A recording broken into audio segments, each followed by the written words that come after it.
नमस्कार दोस्तों, कैसे हैं आप सभी लोग। उम्मीद करता हूँ बढ़िया होंगे। देखिए, जैसा मैंने पिछली बार वादा किया था कि मैं स्पीकर्स की एक एक इंडिविजुअल स्पीकर्स की वीडियो बनाऊंगा और डिटेल्ड में उनके बारे में बताऊंगा, प्लस प्रोमो कोड भी आप लोगों को दूंगा। तो देखिए दोस्तों, मैंने प्रोमो कोड तो डिस्क्रिप्शन में डाल दिया है। आप लोग डिस्क्रिप्शन से चेकआउट के दौरान उस प्रोमो कोड को यूज़ करके और 10% का डिस्काउंट इस पर्टिकुलर मॉडल पे पा सकते हैं, और ये कल तक वैलिड रहेगा दोस्तों। तो अगली वीडियो में जब मैं कोई मॉडल दिखाऊंगा, अगर उसमें प्रोमो कोड एप्लीकेबल होगा दोस्तों, तो मैं वीडियो में बताया करूंगा, डिस्क्रिप्शन में डाले करूंगा, और वो 24 टू 48 आवर्स के लिए ही एप्लीकेबल रहेगा। इसीलिए मैंने पहले भी आप लोगों से रिक्वेस्ट किया था कि लाइक और सब्सक्राइब के साथ बेल आइकन भी दबाएं, जिससे आपको टाइम पे नोटिफिकेशन मिल पाए और आप उसका फ़ायदा उठा पाएँ। तो अब ये स्पीकर है दोस्तों, और मेरे पास इसकी डेटा भी है, और मैं आपको एक्सप्लेन करूँगा। पहले मैं एक बार ओवरव्यू दिखा दूँ कि ये 8 इंच का स्पीकर है, और स्पीकर की बहुत सारी कैटेगरीज होती हैं दोस्तों। जैसे एक होता है सब वूफर, एक होता है वूफर, एक होता है मिड बेस, एक मिड्स, फिर हाइज जिसको ट्विटर कहते हैं। तो इस तरह से बहुत सारी कैटेगरी होती हैं, और क्यों किसी को कुछ कहते हैं और कोई बोले या ना बोले, आप उस डेटा से कैसे आप उसको जान सकते हैं कि वो एक्चुअल में क्या है। मैं थोड़ी थोड़ी इन्फॉर्मेशन इसकी भी देने की कोशिश करूँगा। ऑल्दो मैं पहले एक ओवरव्यू दे दूं। देखिए, ये 120 mm मैग्नेट है, बहुत ही बढ़िया क्वालिटी की मैग्नेट है। आप देख सकते हैं दोस्तों, इसमें जो स्पाइडर है वो यहाँ ना लग के मैग्नेट के पास ऊपर लगा हुआ है। देख रहे हैं दोस्तों, यहाँ पे लगा हुआ है। इससे आपको एक्समैक्स ज़्यादा मिलेगा और ये पावर ज़्यादा लेता है। प्लस आप देखिए, ये जो रबर कोन है, ये सब वूफर के लिए जैसे डिज़ाइन होता है। जब आप जितनी फ्रीक्वेंसी लो करते जाते हैं दोस्तों, उतना ये मूवमेंट कोन का जो उसको एक्समैक्स से नापा जाता है वो ज़्यादा होता जाता है। फॉर एग्जांपल 20 हर्ट्ज़ पे हमेशा ये ज़्यादा होगा इन कंपैरिजन टू 100 हर्ट्ज़। ठीक है, तो आपका स्पीकर जितनी नीचे की फ्रीक्वेंसी पे जाता जाएगा, आपको ये रबर कोन उतना बड़ा मोटा लगेगा, और जितना फ्रीक्वेंसी वो हायर फ्रीक्वेंसी पे काम करेगा, वो रबर उतनी कम ज़रूरत पड़ेगी। तो एक बार आप इसको देख के भी पहचान सकते हैं कि ये लोअर फ्रीक्वेंसी पे जाने के लिए डिज़ाइन किया हुआ है। दूसरी बात मैं आपको दिखाना चाहूँगा दोस्तों, अगर मैं किसी तरह से दिखा पाया, इसमें जो ग्लू यूज़ हुआ है दोस्तों, बहुत हाई क्वालिटी का ग्लू है, जो किसी भी हालत में वो उखड़ेगा निकलेगा नहीं। ये वैसे वाले ग्लू नहीं है कि उखड़ा और यहाँ से आपका कोन खुल गया। ये सारी दिक्कतें इन सारे मॉडल्स में नहीं आती। बहुत सुपीरियर ग्रेड का प्रोडक्ट ये होता है, और बहुत आप देख सकते हैं इसका स्ट्रक्चर बहुत स्टर्डी बना हुआ है, रबर है प्लस पेपर कोन के थ्रू ये बना हुआ है। तो आपको एक ओवरव्यू मिल गया। प्लस अब मैं आपको देखिए दोस्तों डेटा दिखाना चाहूँगा। मैं इसको साइड कर देता हूँ, और मैं समझाना चाहूँगा कि ये क्या ग्राफ होते हैं। मैं एक बेसिक ओवरव्यू दे सकता हूँ दोस्तों, बहुत सारी चीज़ें होती हैं और जितना सीखते जाइए इसमें उतना कम है। बट आइए चलिए शुरू करते हैं, कहीं से तो शुरुआत करनी पड़ेगी। तो देखिए, ये SPL चार्ट कहते हैं। SPL चार्ट मतलब दोस्तों साउंड प्रेशर लेवल का चार्ट होता है ये, कि कितनी प्रेशर ऑफ साउंड वो जनरेट करता है, जिसको डेसिबल्स में नापा जाता है, dB में। आइए मैं इसको और पास कर लेता हूं जिससे आप लोग को दिख पाए। और तो आप देख सकते हैं दोस्तों, यहाँ पे 20, 30, 40, 50, 60, 70, 80, 90, 100, 110, 120। अब यहाँ पे देखिए 20 लिखा है दोस्तों, और 20 के बाद यहाँ 100 लिखा है। तो इसमें किस तरह से पढ़ा जाता है, ये सारे बगल बगल में जो डंडे हैं ये लॉगरिथमिक बढ़ते हैं। मतलब ये 10 के बाद ये 20 में इतना स्पेस ले लिया इसने, फिर 20 के बाद 30 में थोड़ा कम लिया, 40, 50, 60, 70, 80, और 90 टू 100 देखिए कितना छोटा सा स्पेस है, और वहीं 100 से 110 के बीच में कितना ज़्यादा स्पेस है। तो इसको लॉग बोला जाता है, ये लॉग ग्राफ है। अब आते हैं, देखते हैं साउंड प्रेशर लेवल इस चार्ट से हम क्या समझ सकते हैं।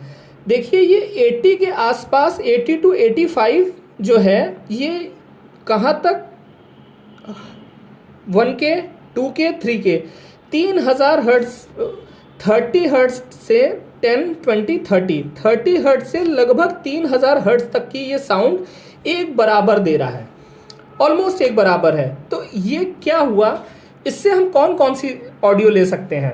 देखिए एक सब वूफर जो होता है, जब भी आप 60 हर्ट्ज के नीचे जाते हैं तो उसको सब वूफर कहा जाता है, मतलब वो सब फ्रीक्वेंसी होती है। तो ये कहाँ से साउंड जनरेट करना शुरू कर दे रहा है, ऑलमोस्ट 30 से। तो ये सब तो है ही है, पर कभी कभी क्या होता है सब वूफर वो 200 के बाद एकदम से ऐसे ड्रॉप कर जाते हैं, तो वो फिर सिवाय बेस के कुछ नहीं दे सकते। ये जो है आपका मिड सेक्शन भी पूरा कवर कर रहा है। इसका मतलब जब अगर आप इसमें कोई ट्विटर पेयर करेंगे तो यहाँ से बाद की फ्रीक्वेंसी ट्विटर से 20,000 हर्ट्ज की निकलेंगी, और ये पूरी रेंज जो है ये इकलौता जो स्पीकर है वो कवर कर सकता है। तो क्या आप इसको सिर्फ बेस के लिए भी लगा सकते हैं? उसका आंसर है हाँ, क्यों नहीं लगा सकते। अगर मेरा कोई सबवूफर का बॉक्स होगा मैं यहीं तक कर लूँगा, उसके बाद क्रॉसओवर लगा होगा और वो बाकी ऑडियोज नहीं देगा। पर अगर मैं चाहूँ तो इसी को अब एक ट्विटर के साथ पेयर करूँगा और मैं पूरी फ्रीक्वेंसी ले लूँगा, जैसे 2.0 सिस्टम। तो अगर एक स्पीकर का दाम उसकी कितनी रेंज पे काम कर रहा है इस पे भी डिपेंड करता है। देखिए कई सारे फैक्टर होते हैं। जब ये रेंज स्पीकर की बढ़ती जाती है, जैसे जिसको यहाँ से यहाँ तक पूरा 20,000 हर्ट्ज तक देता, तो उसको फुल रेंज स्पीकर कहते हैं। फुल रेंज स्पीकर अगर होता तो उसमें वॉटेज कम हो जाता है यूजुअली। अगर आपको ज़्यादा हायर वॉटेज पे चाहिए तो आपको फुल रेंज स्पीकर यूजुअली नहीं मिलते या बहुत एक्सपेंसिव हो जाते हैं। तो आपको क्वालिटी, एक्सपेंस, रेंज और बिल्ड क्वालिटी, इन सब में से किसी एक न एक को कॉम्प्रोमाइज़ करना पड़ता है। तो अगर आपको सब कुछ चाहिए तो वो बहुत एक्सट्रीमली एक्सपेंसिव हो जाएगा। अगर ये इस बिल्ड क्वालिटी पे अगर इस तरह का फुल रेंज मिलने लगे तो वो पता चला 20,000 रुपये का स्पीकर हो जाएगा, जस्ट फॉर एन एग्जाम्पल। तो इस तरह की चीज़ें होती हैं, बहुत सारे फैक्टर होते हैं। तो मेरे हिसाब से आप साउंड प्रेशर लेवल से समझ गए कि अगर इस तरह का कोई चार्ट दिया है तो आपको पता लग जाएगा कि ये जो बराबर की लाइन है, ये बराबर की लाइन को हम मान के चलेंगे कि यहाँ से यहाँ तक की ऑडियो हम ले सकते हैं। यहाँ से यहाँ तक की ऑडियो में से चाहे हम सिर्फ इतने को यूज़ करें, चाहे हम कोई क्रॉसओवर लगा के इसको यूज़ करें, चाहे हम पूरी यहाँ से यहाँ यूज़ करें। तो अभी के केस में जैसे मैंने बताया, आप चाहे तो इसको सिर्फ सबवूफर की तरह यूज़ कर सकते हैं, चाहे यहाँ से यहाँ पूरा यूज़ करेंगे और यहाँ से क्रॉसओवर ट्विटर का लगेगा जो ट्विटर को देगा, राइट। अब देखिए दूसरा चार्ट है, इसको इम्पीडेंस स्वीप चार्ट कहते हैं। इम्पीडेंस स्वीप चार्ट क्या बताता है, आइए उसको भी देखने की कोशिश करते हैं। तो देख सकते हैं ये 0 से 10, 20, 30, 40 ऐसे गया है, और ये फिर से वही लॉग वाला ग्राफ है। तो इसमें ये जो नॉच होता है दोस्तों, इसको रेजोनेंस फ्रीक्वेंसी बोलते हैं। आप देखिए 10, 20, 30, 32, 33 के आसपास है, ठीक है। इस चार्ट को देखिए 32, 33, 35 हर्ट्ज लिखा है। तो ये रेजोनेंस फ्रीक्वेंसी होती है। रेजोनेंस फ्रीक्वेंसी का मतलब जब हम पावर नहीं देते और इसको ऐसे करके छोड़ देते हैं तो इस जो उस फ्रीक्वेंसी पे हिलता रहता है उसको रेजोनेंस फ्रीक्वेंसी कहते हैं। जैसे उसका सबसे अच्छा एग्जाम्पल है टोंग्स होते हैं दोस्तों। अगर आपने चिमटा जैसा देखा हो फिजिक्स लैब में, उसको ऐसे करते हैं और वो वाइब्रेट होता रहता है, तो वो टोंग्स की रेजोनेंस फ्रीक्वेंसी जो होती है हज़ारों में होती है। तो ये रेजोनेंस फ्रीक्वेंसी का है। यहीं से आपको पता लगेगा कि ये सबवूफर है कि नहीं। अगर ये 60 हर्ट्ज के नीचे है, जैसे ये 35 के आसपास आ रहा है, तो ये सबवूफर का काम करेगा, क्योंकि ये उसकी 35 हर्ट्ज और 60 हर्ट्ज के बीच की फ्रीक्वेंसी भी जनरेट कर रहा है। और आप देखिए ये 1K है, 2K, 3K, ये जो है बहुत लीनियर रेंज में है अभी भी, और इसके बाद ये एक्सपोनेंशियली बढ़ता जा रहा है। मतलब इधर की ऑडियोज़ वो नहीं दे पाएगा। यही अगर फुल रेंज होता तो ये ऐसे सीधा चला जाता, और अगर ये सिर्फ सबवूफर होता तो ये यहाँ से ऐसे उड़ जाता। तो ये चार्ट भी, मतलब अगर आपके पास SPL वाला चार्ट नहीं है, ये चार्ट है, तो इस चार्ट से भी आप आइडिया लगा सकते हैं कि ये किस तरह का परफॉर्मेंस देगा। और जैसे कहते हैं ना 4 ohms, देखिए दोस्तों ये 10 है। 32 के बाद देखिए कभी भी ओम्स दोस्तों एक फिक्स्ड नहीं होता। एक स्पीकर जो होता है, स्पीकर एक तरह से आपका एक इंडक्टर भी है और एक रेजिस्टर भी है। तो इसका रेजिस्टेंस वैल्यू कभी भी फिक्स नहीं होती, वो 4 ohms बराबर नहीं होगी, हर फ्रीक्वेंसी पे वो चेंज होती जाएगी।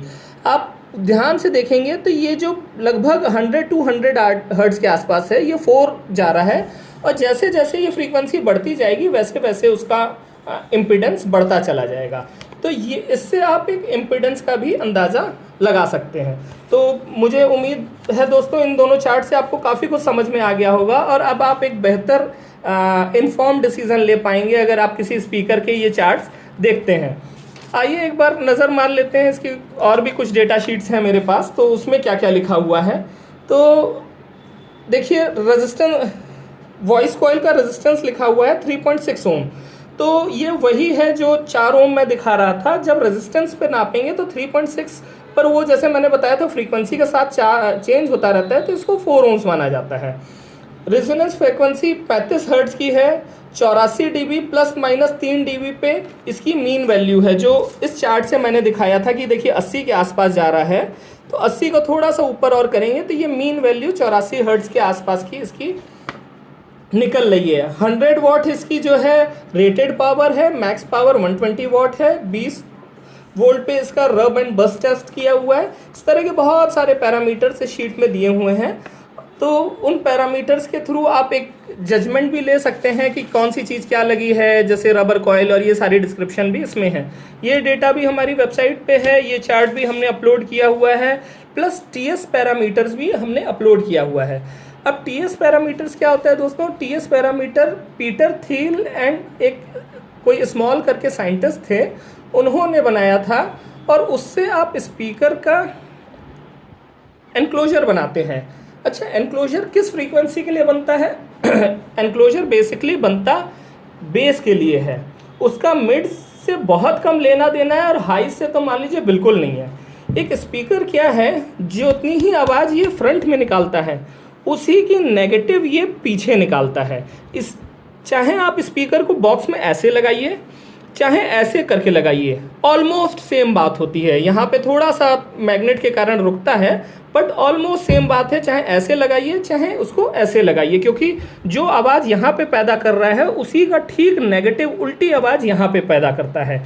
तो जब डब्बा होता है, उस डब्बे में बेस फ्रीक्वेंसी सबसे ज़्यादा ट्रैवल करती है। अगर आप देखेंगे कहीं पे कोई डीजे बज रहा होगा या कोई म्यूज़िक सिस्टम बज रहा होगा कहीं दूर, तो आपको बेस धम धम धम धमक सुनाई देगी उसकी, और उसके वोकल्स बहुत कम सुनाई देंगे, और हाइज तो एकदम ही कम सुनाई देंगे।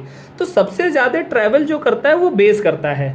अब हमें डब्बे की ज़रूरत होती है कि वो बेस को कट ऑफ करे, नहीं तो वो पीछे का बेस बाहर इस साइड आकर के हमारे बेस को कट ऑफ कर देगा। जो कई लोग की कंप्लेन होती है, सर बेस तो सुनाई ही नहीं दे रहा है। हम लोग कहते हैं सर एनक्लोजर सही करिए, एनक्लोजर सही करिए। उसका रीज़न यही है कि आपका बेस पीछे वाला आकर के आगे को कट ऑफ कर रहा है।